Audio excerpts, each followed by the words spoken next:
Ladies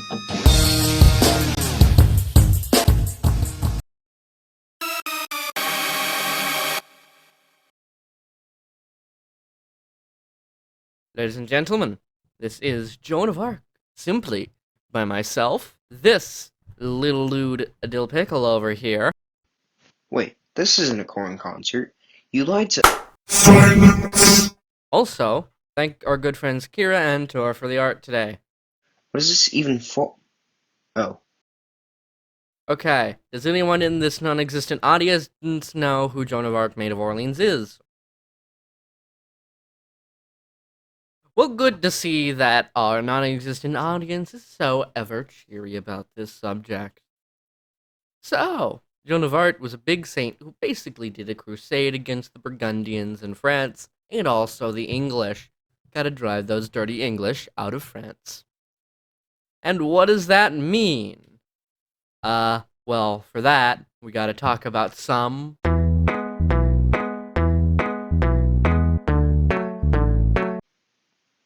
In the 14th and 15th century, France was incredibly—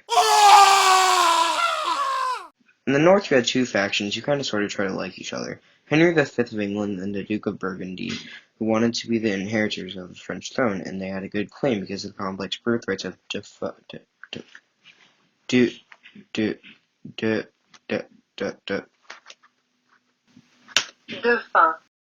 In the south, there was the rightful French kingdom, and the Duchy of Orleans, who shared the other half of the French birthright, and whose leader we're going to call the Dauphin, Charles. After the French king died, British Henry's son and Charles were their allies.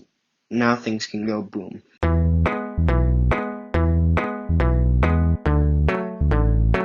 Like people have a tendency to do, she was born. But unlike people who are still alive, she was born at some point in the year 1412 in the village of Domremy.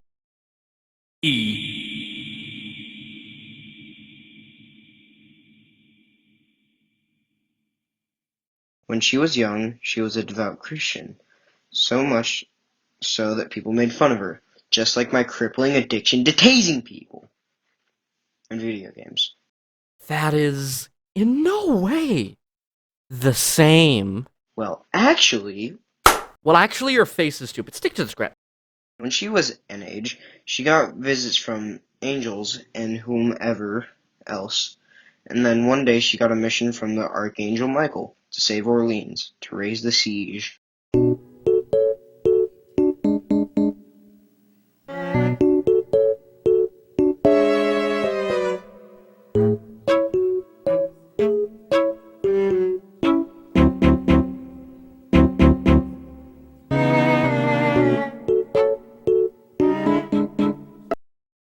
Then she walked to a nearby town, where she asked for the garrison commander there, insisting that she was We're on a mission from God. and that she needed a bunch of troops to march off to the capital and raise more troops before freeing Orleans, riding off into the sunset and settling down.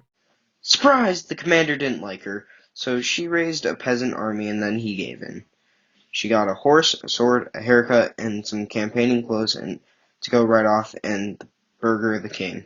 Don't you mean Bugger the King? Oh, I'm sorry. Stutter.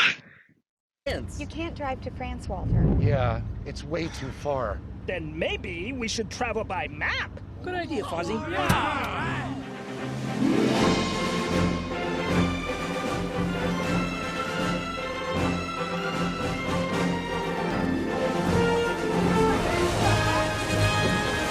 The court was skeptical, as courts tend to be, royal or not, so the court ordered a discernment of spirits.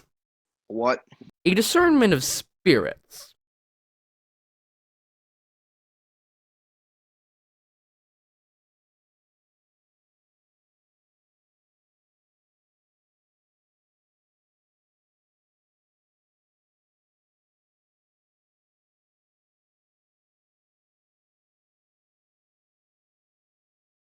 So she pulled a Hethesfoot. Okay, after this she went.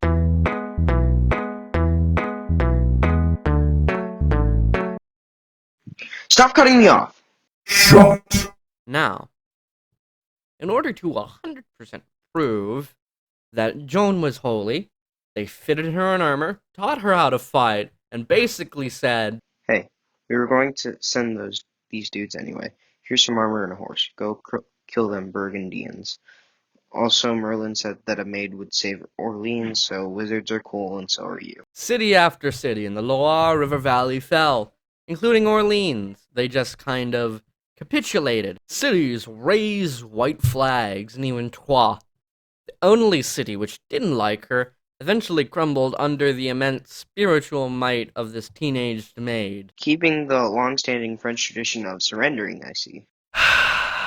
Now, French King Charles let Joan and her friends party. This young teenager, once a shepherdess of no standing, drank fine wine and had a staff of servants. What now? She decided to just get him. And then her banner carrier and everyone else got pelted with a variable waterfall of crossbow bolts and arrows. Then they truced, the capital of France still laying in the hands of the Burgundians. And then theologians panicked, as theologians tend to do in medieval Europe. Everyone, on both sides, was trying to figure out why God had forsaken them, the French.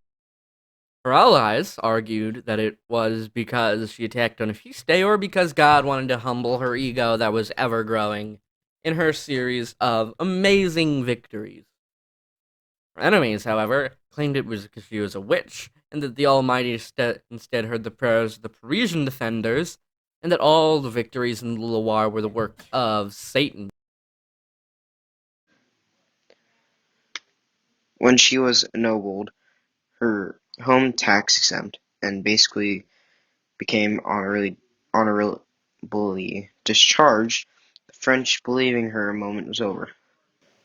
But oops, she got captured by the English, is now jumping out of a tower to escape custody.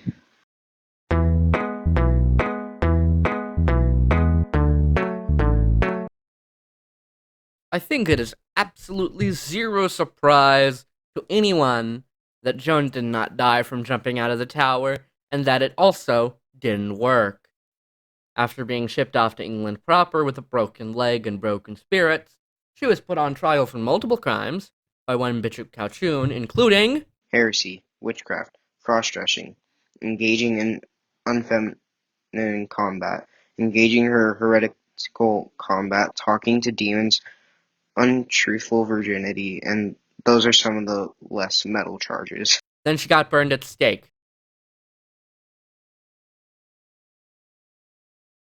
That's it? Yeah, Still no corn? Not even the credits? nope, not going through copyright today. Anything else we need to talk about? Nope, not you. You're excused from this train wreck. Okay. So, retrospective time. After being canonized a saint in the Roman Catholic and Eastern Orthodox churches in 1920, which is pretty new saint-wise, she was patronized as the patron saint of the military of France, other militant type things, and is a pretty solid saint. The 100 Years' War with England and France went on and on. No one really won except the Dutch, Spanish, and the Germans, who all got super rich, except the Germans also started to collapse after. And, what did we learn, kids? Never with women in history.